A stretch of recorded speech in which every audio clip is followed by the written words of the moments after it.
الحمد لله رب العالمين وصلى الله على محمد وآله الطيبين الطاهرين. Thank you for those who have turned on your cameras. Please do try to turn it on if possible. Okay, inshallah, if there's, of course, at any time, if you guys have any questions, comments, anything you'd like to share, I highly encourage participation, engagement. I will try to, inshallah, at some point, also maybe ask you guys questions and hear from you. But inshallah, let's get started. Bismillah ar-Rahman ar-Rahim. Allahumma salli ala Muhammad wa ali Muhammad. Welcome to the second class on Islamic anthropology. Okay, as I indicated last week and in the email that I'd sent, we're talking about not just anthropology, but also the idea of cosmology, especially right now in this first and second class. Meaning what? Meaning the idea of the different realms of existence, the universe, so to speak. And that will help us to understand the human being as a reality that exists at these different levels. Okay, so overall in the course, inshallah, these are some discussions we hopefully will try to go through. In these first and second sessions, we're talking a little bit about the cosmology, the worlds, the stages of the created world. And then today we will start on a very important and lengthy discussion proving the immaterial nature of the soul. That's largely the main kind of purpose of this course. That who are we? The idea of me, I, is that just limited to a physical body that I identify with? Or am I something beyond that? That's what we will get started on today. And then later on, once we establish that we are an immaterial reality, we'll try to talk about the relationship then between the physical body and the immaterial soul. And then some final discussions as well about the perfection of our human beings, our perfection in terms of the soul, proximity to Allah, and other things about Allah subhanahu wa ta'ala.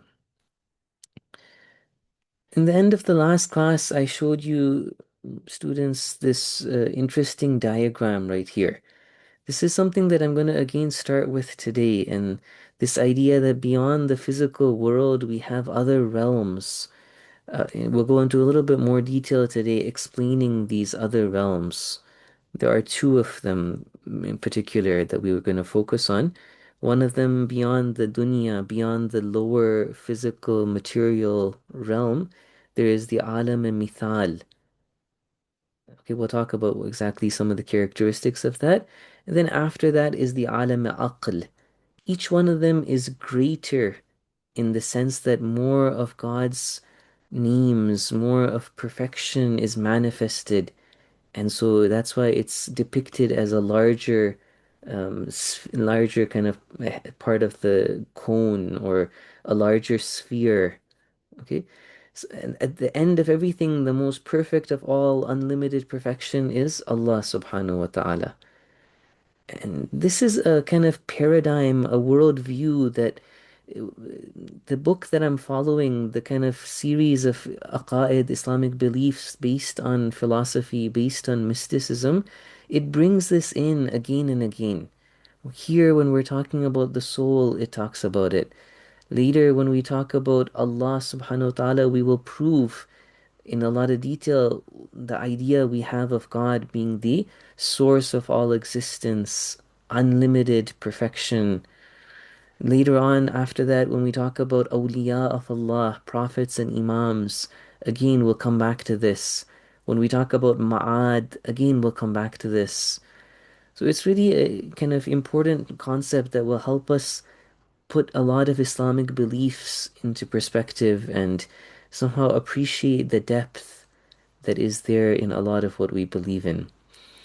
So today, inshallah, I want to start with two examples of things related to anthropology, related to human beings that are explainable or are explained very nicely and make sense in this kind of a paradigm. What paradigm? That we have these other realms, that everything from God has that has been created has been created in stages, descending down from Allah into these lower realms. Okay? The two things I want to talk about very quickly, I can't possibly go into a lot of detail, neither am I ready to do that, nor is it going to be something that we could possibly do even. But the two things are the idea of alam dhar and the story of Prophet Adam, peace be upon him. Okay, so just very briefly, in Surah Al-A'raf, the seventh surah of the Quran, we have a verse that says, وَإِذَا أَخَذَ رَبُّكَ مِن بَنِي آدَمَ مِن ظُهُورِهِمْ ذُرِّيَّتَهُمْ وَأَشْهَدَهُمْ عَلَىٰ أَنفُسِهِمْ أَلَسْتُ بِرَبِّكُمْ قَالُوا بَلَى شَهِدْنَا.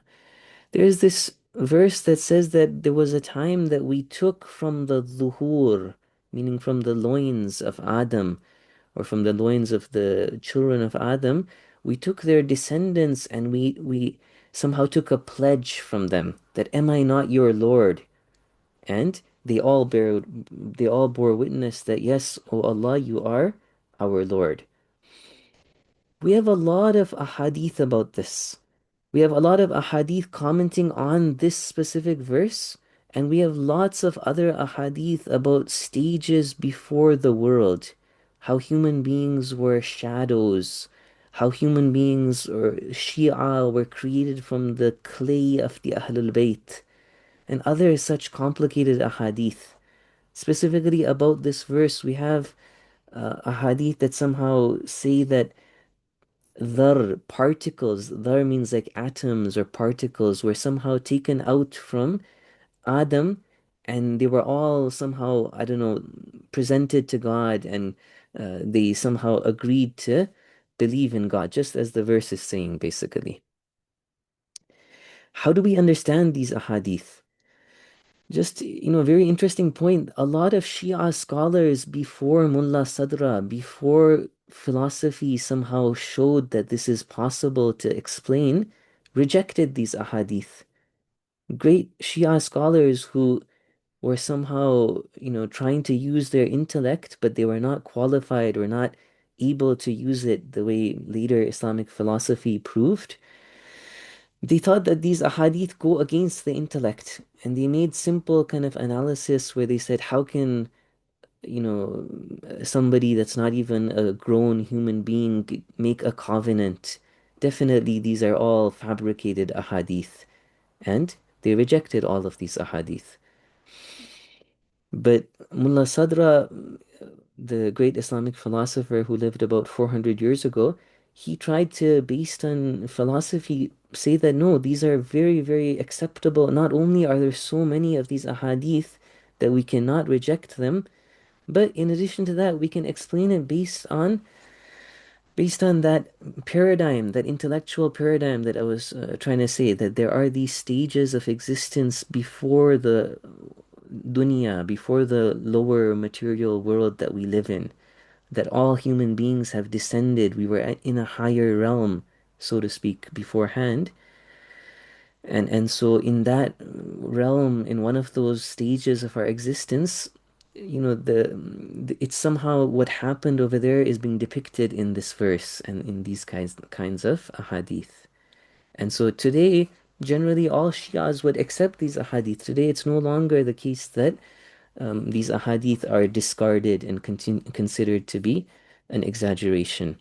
And to a certain extent, that may be because of the work of philosophers to somehow say that this is very acceptable and it makes sense in the intellectual paradigm that we have. That was about Alam Dhar. Very briefly, again, the story of Adam, peace be upon him, our father. Again, this is something that, according to mystics, according to philosophers, it's not simply a historical account of what happened. It's more like an ontological, cosmological, symbolic story about how human beings descended from those higher realms that we lived in to the physical world, the dunya. And so the idea is that in those higher realms, naturally the presence of God is more clear. Adam, when he was in those higher worlds, Jannah, for example, he was naturally, totally just paying attention to God, somehow drowned in tawheed and purity and light. But God had created him to go down to the earth, to go through the difficulty, the trials of living on earth, and that would be the means of him, in fact, growing and becoming even more perfect. And so part of that part of that plan needed Shaitan to come and distract Adam and somehow make Adam pay attention to the lower world of multiplicity and eat from that tree of Jannah that somehow made him pay attention to his bodily needs and his physical needs. Anyways, the Urafa, the mystics, it's not like they're denying the Quran, but they're saying that this story has much more to it. It's not a simplistic story, and it somehow represents this fall that all human beings have gone through, that all of us were in these higher realms and we have tasted, I don't know, the higher perfection and we desire to go back. The opening lines of the poetry of Rumi, the Masnavi of Rumi, are about this, in fact, that all human beings were somehow separated from God, and we have this desire to return back to God. So the story of Adam is even somehow explained based on that paradigm as well. Okay, if there's any questions or comments, I didn't want to go in a lot of detail here, but I just wanted to show you how this kind of explanation of reality is something that comes up again and again and helps philosophers to explain a lot of, or mystics to explain a lot of Islamic beliefs. But Zain, sure, the idea is that the lower worlds are worlds of more multiplicity. Okay, as you go higher up, the higher realms have more of Tawheed, more of God's presence. For example, we have this idea of Qiyamah very clearly in the Quran, that the world of Qiyamah, the day of judgment, will be a day when God's Maliki Yawmiddin, God's authority will be very clear for everybody. So there's something about this that Prophet Adam was tempted by Shaitan to somehow eat that fruit, and that was his way of somehow falling down to the dunya, that he paid attention to he turned his attention away from God. He lost that high level of connection he had to God, and in Hadith we have he cried for so long. In the Quran we have that Adam and Hawa, they repent to Allah. Okay, so there's this idea that he somehow turned his attention away from God. He lost a level of spirituality, purity that he had. And that was essentially the same as the fall down to the dunya. Okay? Okay, so now the main question that we want to start with, inshallah, I'm going to go for a few more minutes and then we will take a bit of a break. Yeah, the main question that we want to start with today, and inshallah over the next few classes, so we're going to take of course, 2 week break for the holidays, but when we come back again, the first couple of sessions and today's session onwards, we're talking about proofs that the human soul, the reality of who we are, is not our physical body. Okay, the I that I am. We all see that we have a physical body that we I don't know, identify with, but we also have an internal reality that we, somehow when we say the word I, when we think of ourselves, our identity, is that equivalent to our physical body or not? Inshallah, we'll one by one give different proofs to show that it's not the physical body. And just some initial kind of thoughts. We're gonna come back to some of these as individual proofs maybe, but for now, some initial thoughts to kind of start thinking about this. One of the things that human beings at times realize is that if you lose a limb or you lose, a part of your body, your identity of who you are is not changed. God forbid somebody loses an entire limb, or even more, 2 limbs, 3 limbs, but they still live thereafter. The idea of who I am for that person. It's not like they feel that, okay, my reality is now less. No, on the contrary, they are themselves, they are the same person. And so, that somehow should indicate to us that our entire physical body definitely is not our entire reality. Maybe some people might take that example to say that, okay, my brain is my main reality, or my heart is my main reality.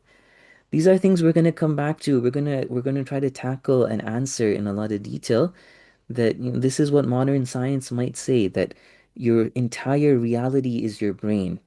But we as believers, we would say no, there is a immaterial reality behind the brain. The same way other parts of the body are tools that the brain is using, there is an immaterial soul that is using the brain. And that immaterial soul is the true reality of who you are. Another important thing is the idea of dreams. Okay, today we're going to talk a little bit about dreams, and in the future we will talk about it more. But when you're in a dream, you somehow identify with that body that you have, that reality that you are in the dream. You know that that is you. You're talking to somebody, you're seeing somebody, you're feeling like you have certainty at that point that that is really you. But it's not your physical body. Inshallah, I'll narrate a dream shortly that is really interesting. Another thing that, inshallah, one of the things I'll try to do in the next 2 weeks that we have time is there's a TV show in Iran about this that I've always wanted to watch, but I never got a chance to watch it, where they interview people who had near-death experiences.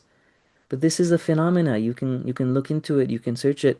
Apparently, a lot of people have had such experiences where they were maybe dead for like a minute or 2 minutes, and then they came back to life. Okay, they were at the verge of dying.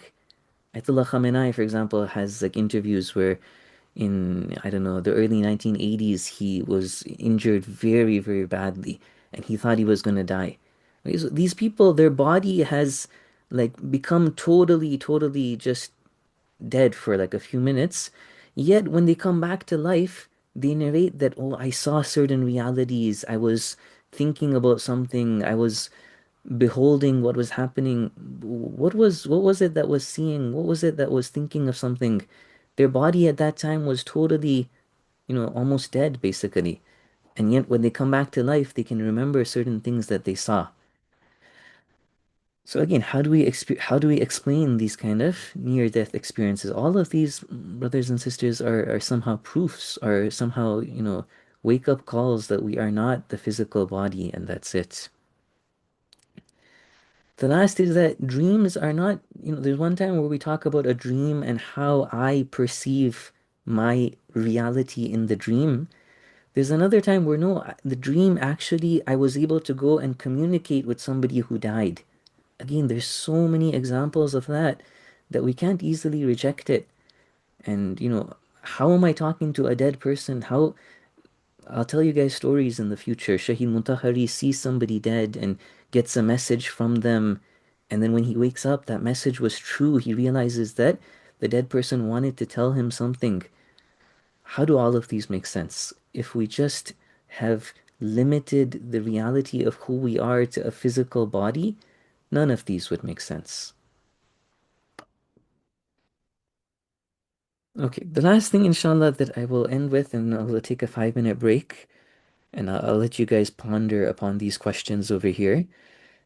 A few years ago, I used to live in the house of a pious family in the city of Qum. The father was an elderly man, a scholar who works, in fact, in the office of Ayatollah Sistani, and he has a few different children.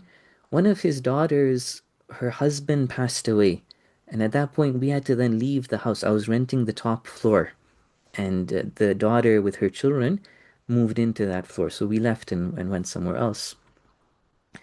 That family, their father who passed away, one of the daughters was born with a abnormality, like a really bad degenerative sickness. Her name was Fatima Sadat. This girl, she lived till 18 years old. So after her father passed away, she also passed away just a few years ago, not too long ago.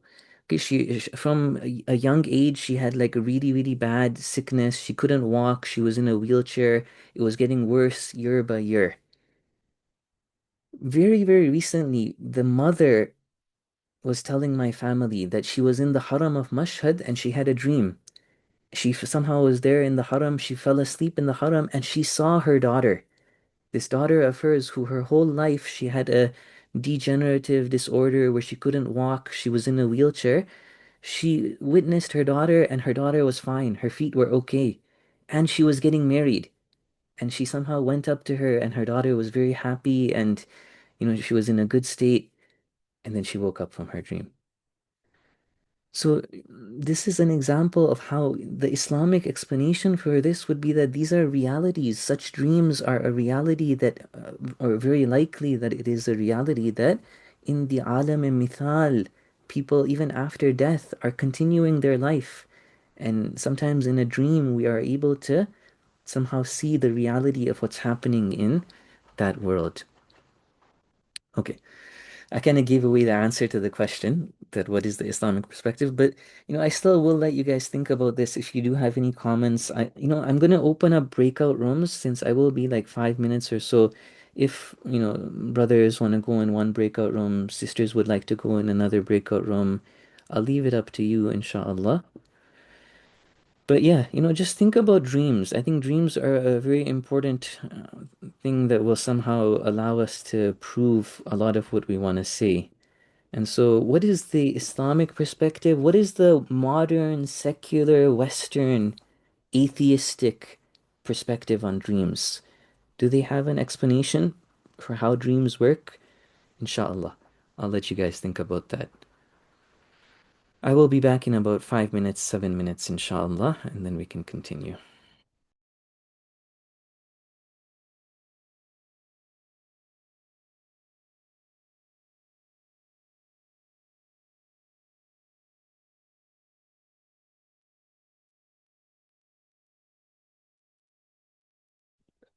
Join the breakout room or stay here.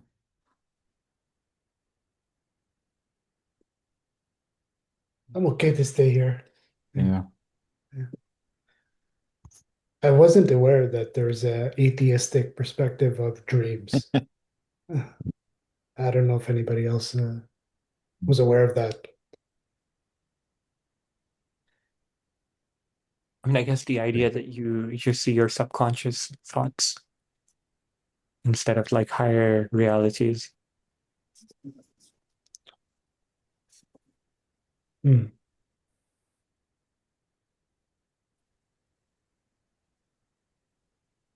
But they don't elaborate or expand on, for example, does it have any meaning or any perspective, like any purpose in their life? They just treat it as it is. Mm. Not that I've seen. Mhm. The brain is a complex organ, Mm. and we often hear that we're only using a small percentage of our brain. Um, I've heard that in dreams, like maybe it's other parts of your brain that are active, um, and even scholars I've heard say that don't put too much reliance in your dream. Don't talk about your dreams. Like Mm. Nabi Yusuf had a dream, but he was at a different stage.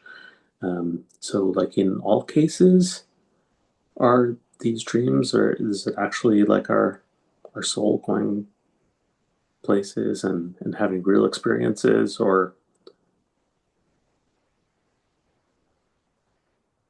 yeah, I guess I'm a little confused or different Mm. mind. I mean, I think Islamically, even we have this concept of some dreams are just what they call bukharat, right? So just basically the gases in your stomach, indigestion, so to speak. I don't think even we believe that all dreams are kind of you've transcended the boundaries and are witnessing higher realities. Mm. So then what's the difference? I've heard a story of someone in the community here who her father had passed away, and the family was very young. The children were young. The mom didn't really have any idea of what was going on with kind of the worldly, finances and all of that, and things weren't written down properly. But the father came in the dream of one of the daughters and actually told her where the bank accounts were and gave her account numbers, and they turned out to be, accurate account numbers, which is kind of uh, surprising somehow. Mm. Miracle. I really believe that the people who are dead can communicate with the people who are alive. And I can share a personal experience. Um, my dad died like a long time ago when we were very young. And then later on, my mom passed away when we were all young, not married. And we did not know what the impact was of losing both the parents at that time. But I do remember that my mom is from a very pious family of India, and they're all alims and all, and she was a religious person. So the day she died, my younger sister was 15, 16 years old. So she came, according to her, she came to my youngest sister right next to her, and I'm the oldest sister, and told her to tell Fatima that she needs to pay the meat guy, we were in Pakistan, like 70 rupees and 50 cents. My younger sister was crying a lot. She just left it and she didn't say anything. Again, she came to her and shook her shoulder and said, "Go tell Fatima. She needs to pay the meat guy 70 rupees." And in those times, like people had these registers, right?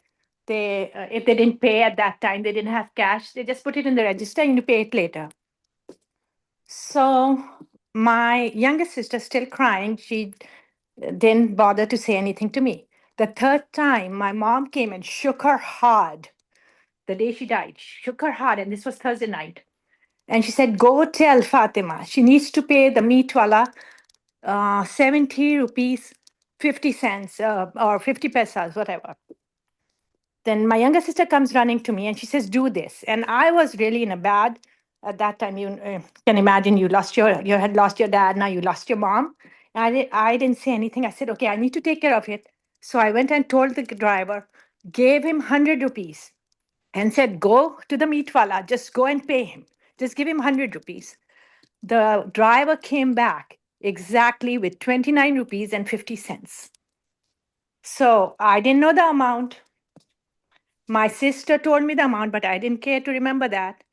And the driver came back with exact the same amount, taking off the amount that owed. And that was very, very strange, like really. So I do believe.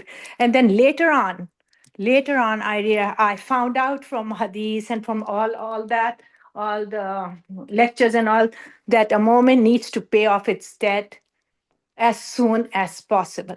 And that amount of debt, no one knew about it except my mom and the butcher guy.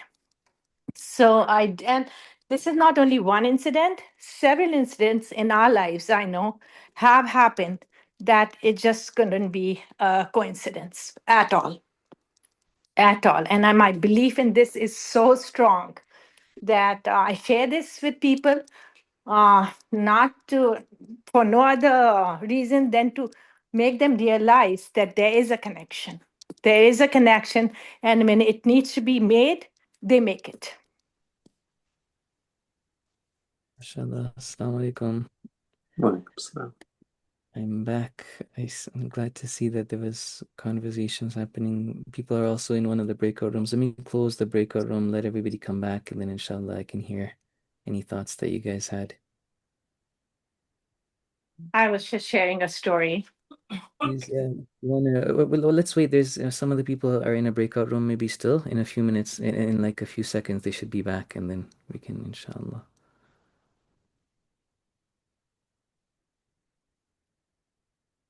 Is everybody back?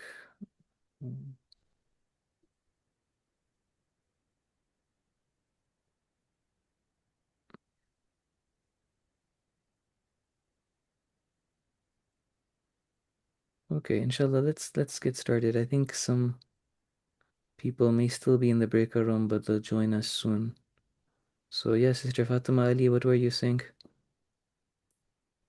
I was sharing a story about a personal story about in my life how my mom had died and she had owed someone some money. Only those two knew about it. Like it was a small amount. It wasn't a big amount. Like a butcher, they used to have a register at those times. And if you don't have a cash, you pay them later. So my mom passed away, and that very night, she and we were very young, all of us, and sadly, both our parents passed away when we were very young. So when my mom passed away, she came to according to my sister, younger sister, who was 15, 16, that mom really came to her, shook her shoulder, and told her to inform me, I'm the elder sister, tell Mm, Fatima that you need to pay 70 rupees, 50 cents, or some specific amount to the butcher guy. wow. And two or three times she came, my sister ignored, she was crying. She thought she was having a hallucination or something. Then when Mm, she was said it firmly, then wow. my younger sister came up to me and she said, look, this is what is happening. Can you please take care of it? And I was in a bad state too. So I just gave the driver like 100 rupees and then just a round out figure and just Mm, go and pay the guy whatever needs to be paid. The driver came back with I didn't tell him the amount. He came back right. exactly with Mm, the balance, like mm, whatever 29 rupees 50 cents, and mm, handed it to me. And we didn't think of that too much. Later on, my sister said, "Did you pay him $70 rupees and 50 cents?" I said, "I don't know. I have this back. So mm, whatever was back was correct. wow. So it couldn't be like we were talking about. Someone was saying it could be a subconscious mind or something else. But it's more than that. I mean, Definitely. nobody knew Mm, about the amount except for my mom who died and the butcher guy. mm, Nobody spoke of the amount, and it so happened. So I do believe in that, and it's just one of the incidents. And there are many in our own lives that had happened, and I do believe there is more to dreams. Not every dream is true, yeah, but there is a connection where the people who are dead can make a connection with you when it's important. And right. then later on, I found out it's very important to pay off every cent and every debt before, when you die. Definitely. MashaAllah, amazing story. Ahsant. Yeah, so overall, that is the Islamic perspective that some dreams are really you're seeing a reality in that world, what we call alam-e-mithal. That even though people have died, what does that mean? Death is just a transition. You're no longer in the alam-e-dunya, but you still are alive in alam-e-barzakh. And so we also, while we are alive in the dunya, we also have a soul that is in the alam-e-barzakh. And so you can somehow, interact with other souls in that world. And some dreams, as you said, not all dreams are like this, but sometimes a dream can actually be a true encounter with another soul in that world. And did anybody else have any other When, comments, thoughts? Bismillah, please. Yeah, go ahead. yeah, Salam alaikum. Alaikum So salam. a lot of people have these dreams where, they're seeing people who are deceased, right? Mm-hmm. But sometimes there are dreams where I don't know how this can be explained or what the logic is. Mm-hmm. So before I delivered my daughter, like the day before I had her, I didn't know that I was expecting a girl. I saw her face, okay? Wow. Like I cannot explain the whole dream, but like I saw her face. And Subhanallah. when I delivered her and the doctor, she showed me the child. It was that face. It Amazing. was, my daughter's face. So, Wow. how do you explain this? Yeah, so one of the things about dreams, is that uh, inshallah, I have it on a slide coming up, but sometimes dreams are somehow we can say true dreams, and sometimes they're not anything special. Okay, sometimes, a lot of times, the dream, which we would call a fake dream or a false dream, maybe, is just our own alam mithal. So maybe I was thinking a lot about, I don't know, some video game or something, and my mind was, my attention was all on that. My soul was engaged with that during my daytime. And so at nighttime, I have a dream just about that. So it's still, when I see a dream, it's still a reality in alam mithal, that other world, but it's nothing special. It's not like I'm actually seeing something outside of my own soul. So that's a lot of people's dreams are like that. But other times, no, there is a reality where you are getting some message, you are talking to some real other soul. Now, even there, these dreams are not just one type. Sometimes it's like some reality is being shown to you and it needs some interpretation. It's not very obvious what it means. Yes, Brother Zaman? Sound like a chick. Alaikum salam wa rahmatullah. Um, my question is more in terms of like if it's still part of the dream side of things, but it's more of like sometimes I've had conversations with people where they're like, I've seen my family members who have passed on, but they seem to be in a really good state, for example, or they're in like in a heavenly state. They're in like a white robe, their face is shining, so on and so forth. Is that something that sort of communication that's coming to us to give us like I don't know if you can call it like an update of how they're doing in the next life, but is that something that the communication is happening between your soul and the hereafter or the Alame Barzakh? Yeah, definitely some dreams can be like that. I think there's no doubt Islamically that there are dreams like that. But does that mean that every dream is a true dream? And maybe not. Yeah. And the other thing is that sometimes, like, if you see something, maybe like what you just said, it's very clear what you're seeing. But sometimes a dream can be like the one in Surah Yusuf. It can be something true being shown to you in a very kind of symbolic, complicated way that then needs the interpretation. Somebody like Prophet Yusuf can interpret dreams, and that's not everybody's cup of tea. It needs a certain kind of pious soul that can actually figure out what was intended by that dream. Anyway, so dreams are of different types, but going back to your question, Brother Zaman, definitely some dreams in an Islamic paradigm are true dreams where you are actually seeing somebody's soul in the alam barzakh. Anybody else? Did any other comments that you guys had or thoughts you want to share? Sheikh, Sorry, go ahead. go Good. ahead. Yeah. Good, Sister Zainab, and then Brother Shaheen. Yes, Sister Zainab? Okay, thank you. No, so there is this concept that when you sleep, your soul departs, right? Could When you you're like so talk more? When you sleep, a part of your soul, Right, the right, part of us that is like dreaming and it's like right, traveling. Is it right, traveling right. between the realms? That is where we're having these interactions with, maybe people in the barzakh and um all these Yeah, experiences, like we're experiencing that in our dream. So right. what is that about? And sometimes, in certain dreams, it's more like you're you're an observer, and there are things like happening around you. And sometimes you're just communicating without any dialogue, all that, like how does all this work and what is the connection between, how is this happening? Sometimes we remember, sometimes, we cannot, we have this feeling that, okay, we were dreaming of something, but we don't retain it.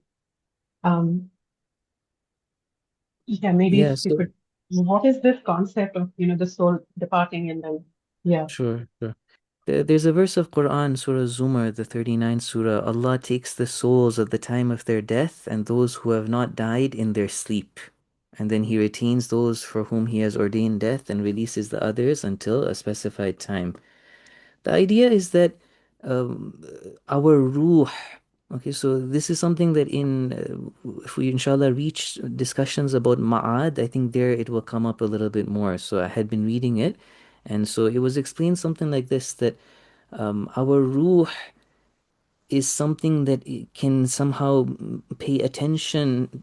So the word nafs and ruh is actually used differently here.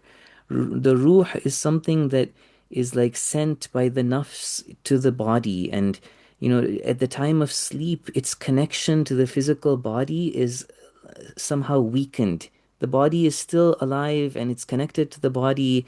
When you somehow are trying to wake somebody up, what you're really trying to do is you're trying to tell the nafs that okay, now pay attention again to the body and come back to the body, establish that connection properly. So the nafs somehow sends the ruh. Okay, and so sleep is a time where the connection to the physical body is lessened. And as a result, that ruh is more free to somehow travel and, go to, I don't know, the other world or pay attention to the other world. When we die, our ruh will somehow be hovering around our physical body. Even though the physical body is dead, it will somehow be there in the world until we get placed in the grave. At that time, for most people, that will be not everybody. Awliya of Allah are different. But for most people, at that point, will somehow, give up and realize that, okay, our time in this world is done, and the ruh will now pay attention to the other world. But still, even when we're in the other world of barzakh, we'll be able to somehow look back at the dunya. Believers can go and visit their family and see what's happening. Like Brother Zaman said, get an update, give an update. This is the idea of the ruh somehow being able to travel between the different worlds and pay attention to the different worlds. So sleep is something like that, where the connection to the physical world is lessened. And so we're more free to travel in the barzakh and other worlds and something like that. So, is there, if someone dreams about one of the Ahl Bayt, is that still in Barzakh?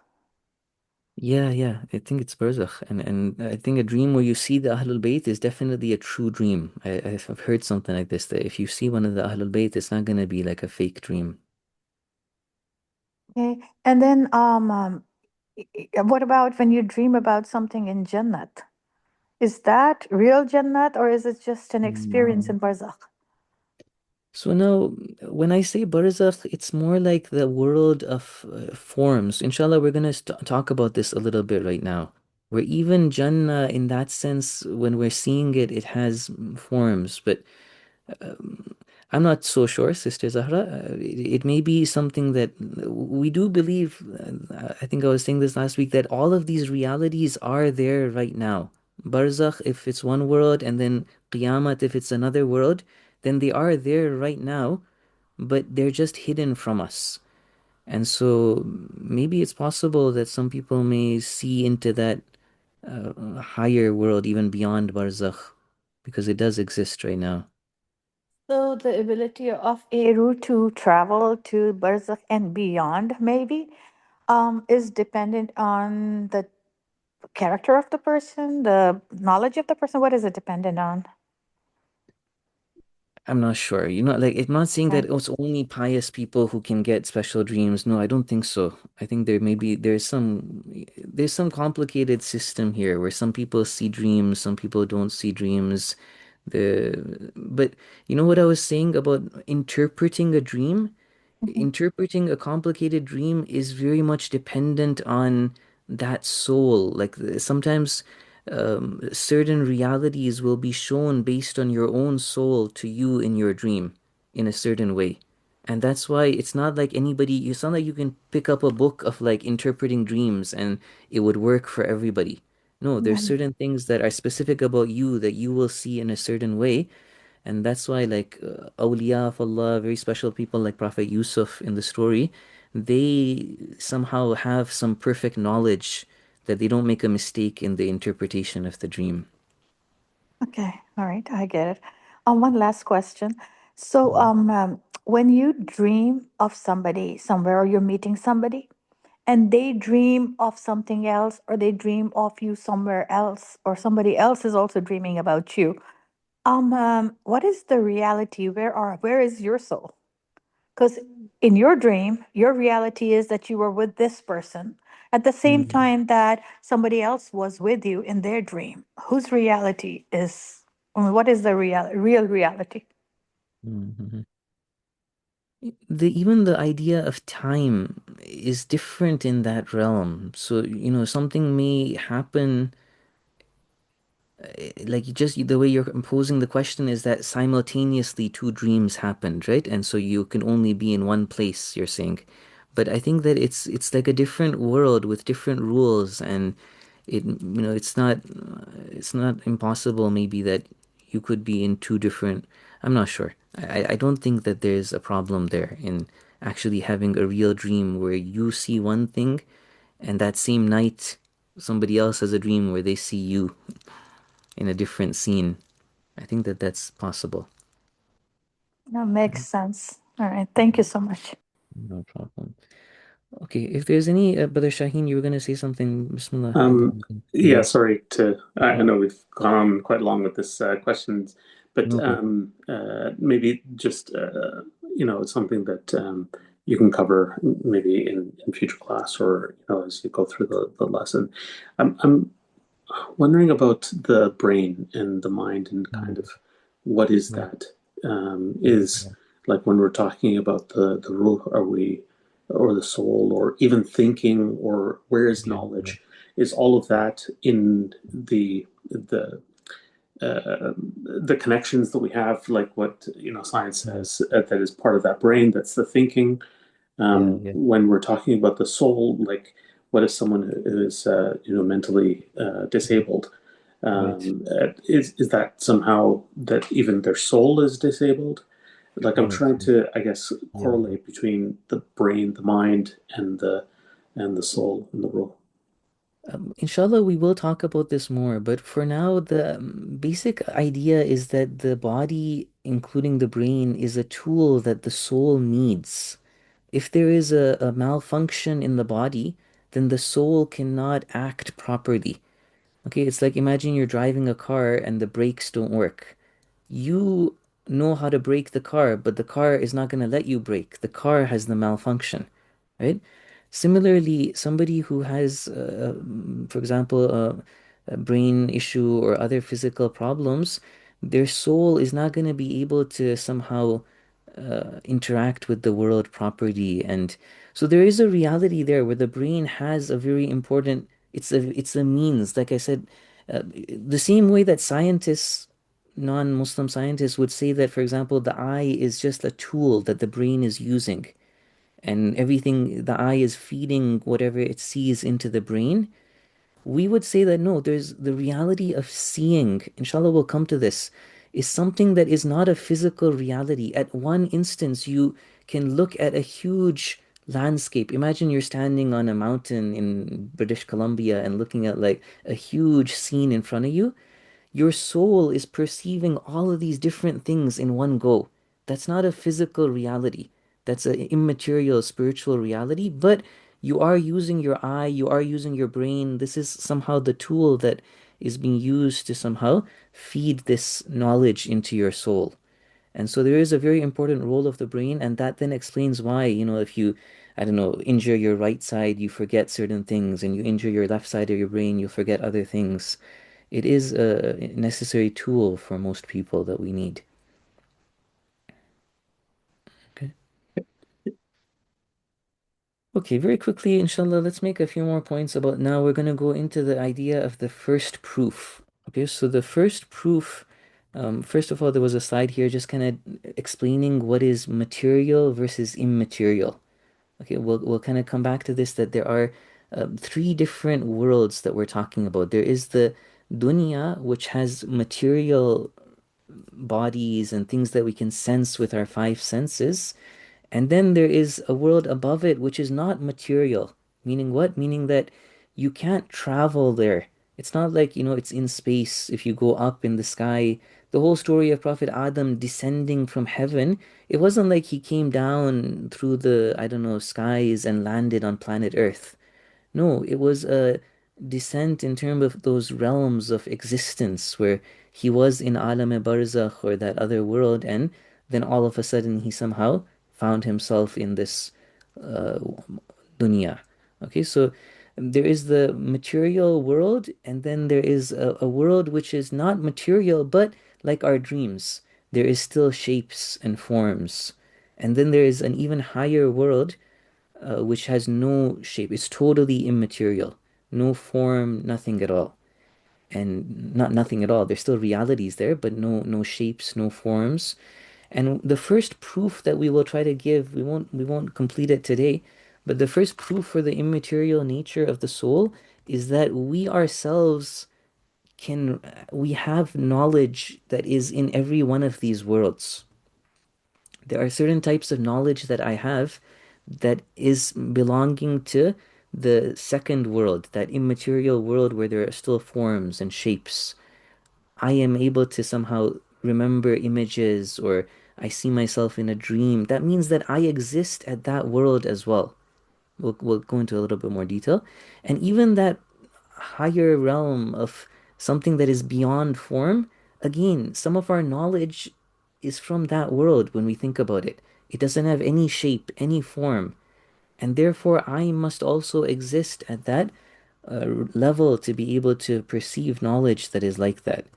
So the overall argument we're making here, which is the first of six different arguments we're going to give, is that we are present in every one of these three different realms. And since the physical body is not present in those realms, when we say we are present, the whole idea we're trying to prove is that the we, the I, the me, is not my physical body. At least it's not just the physical body. There is an aspect to who I am that is immaterial. Okay. So yeah, again, the three worlds here, it's labeled the middle one as the world of prototypes.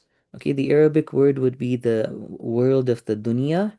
That's the material world where we see bodies and shapes and things that we can actually touch and sense and smell, and we can travel space and time. There's an idea that one thing is either in one place or it's not, it's somewhere else, and if it's here, it's not there. Material realities. The Arabic word would be maddi. Okay. As opposed to that, the next level is a world where, like our dreams that we were just talking about, where you see things, you have a shape, you have a body, there are colors, but it's not in this physical world. Okay, so it's not material in that sense, even though there still is bodies. And the Arabic for that would be barzakh or alam mithal. That image that we started with today and ended with in the last class, it depicted that alam mithal being the next world above the dunya. And then the last world is the world of aql. Aql here is a philosophical term that means totally immaterial reality, something that has no shape, no form, the world of aql, basically. Okay. Yeah, no. Yes.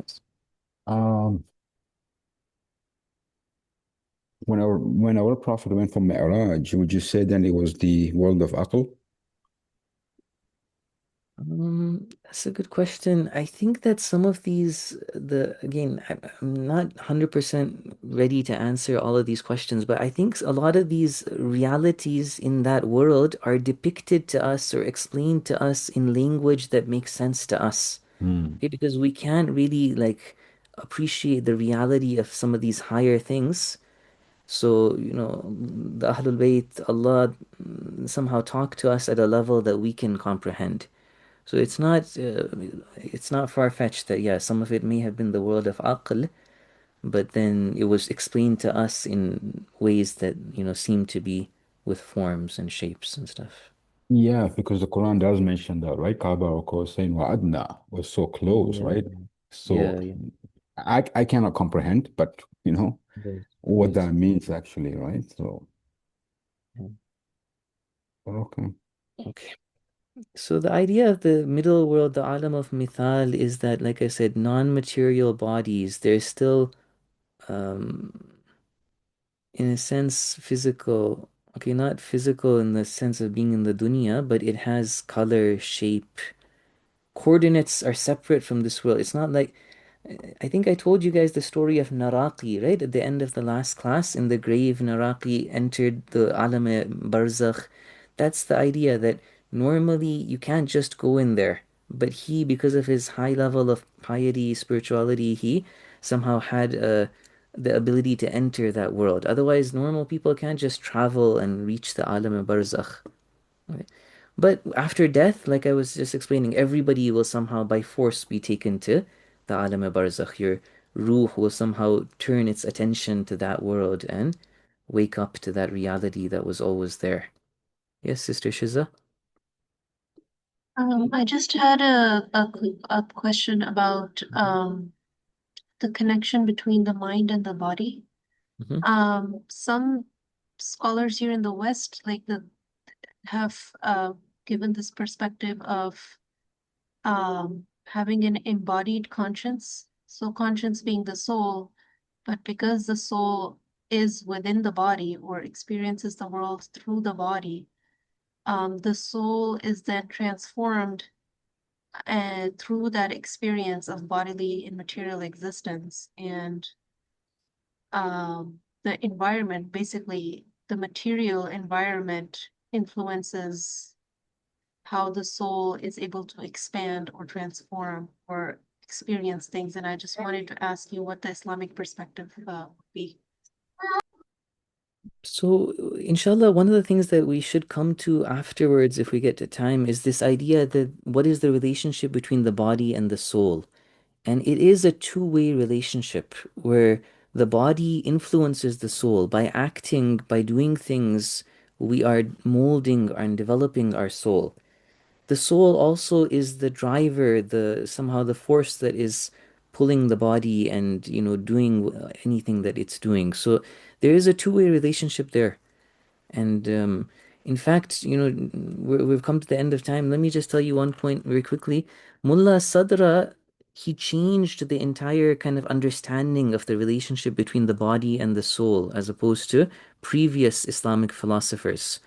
Previous Islamic philosophers had this idea that the soul somehow just connected up with the body.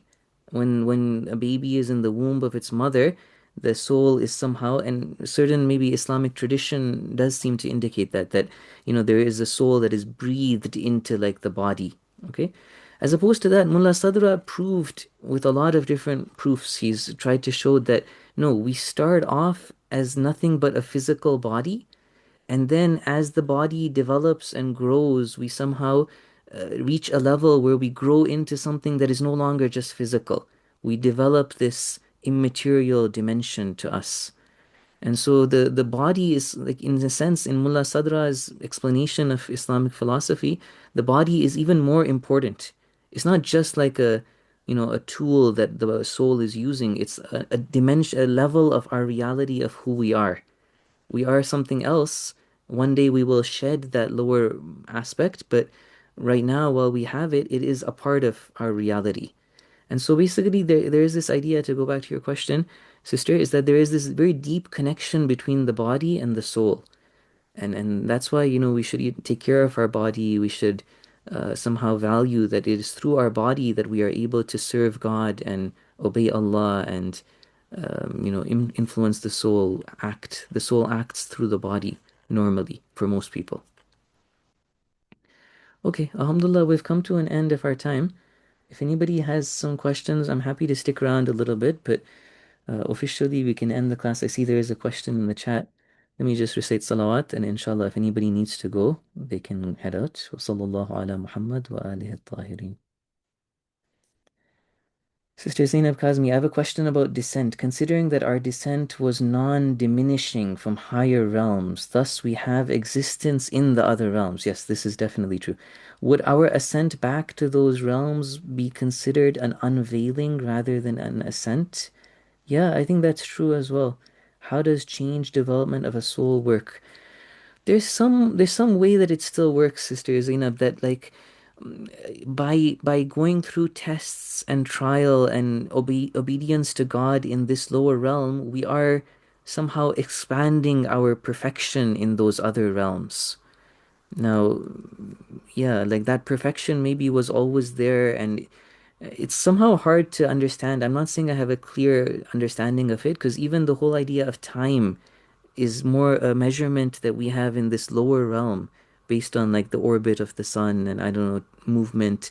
So in those other worlds, it's like existence that we somehow, it somehow, I don't know, maps to us or we connect to it and we, by going through difficulty and trial and obedience to God, we are somehow, I don't know, expanding our existence that was already there. And I don't know, I'm not so clear on it myself, but there's some kind of worldview that these philosophers have like that. But yeah, you're right, definitely that we already were there, and we are somehow just unveiling what is the reality when we die and we go there.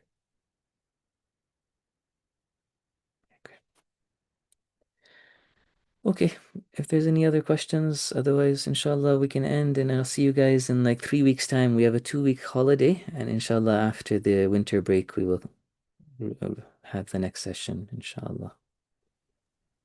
Sorry. Sorry, did you have a question, Hussein? Yes, sir. Yeah, please go ahead. Yes, I wanted to find out. I wanted to ask about. I know how you mentioned there is a soul directs the body in a certain direction, tries to pull it, you know. So, what is the connection then like the pull that we get from shaitan and the nafs? Um, how does that like, you know, shaitan can only do waswas, it cannot really pull us, right? But like nafs, is that what is the connection, and how much power does the nafs have to pull us in a certain direction? Right, right.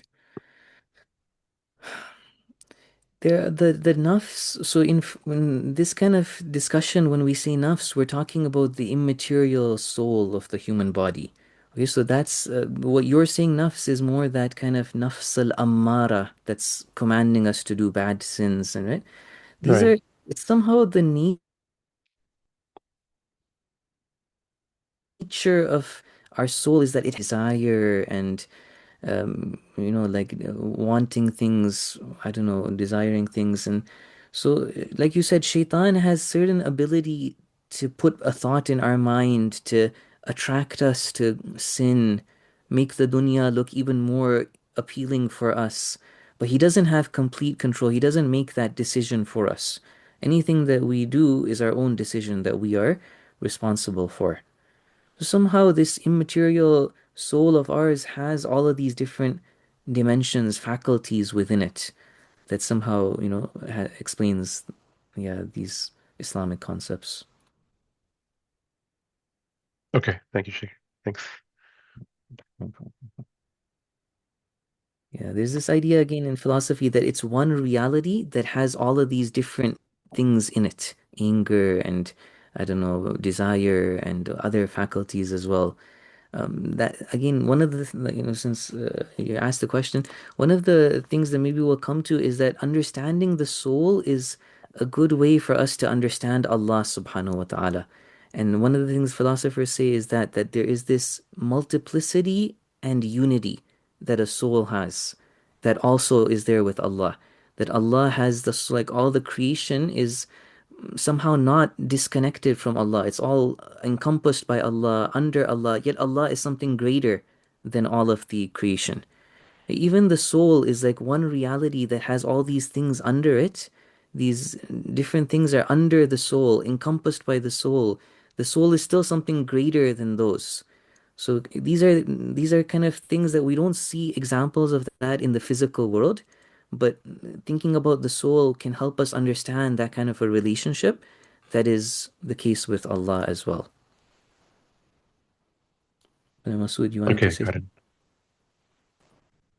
I had a question, but I don't want to take too much of your time, but it's just a follow-up to this question because Yeah.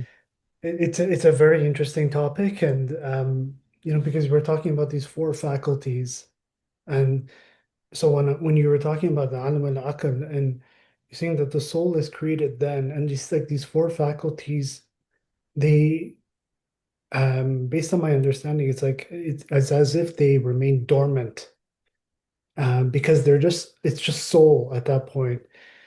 But it really requires the soul to come in to alam dunya, like dunya, or the material world, where the body really entices these faculties into a certain direction.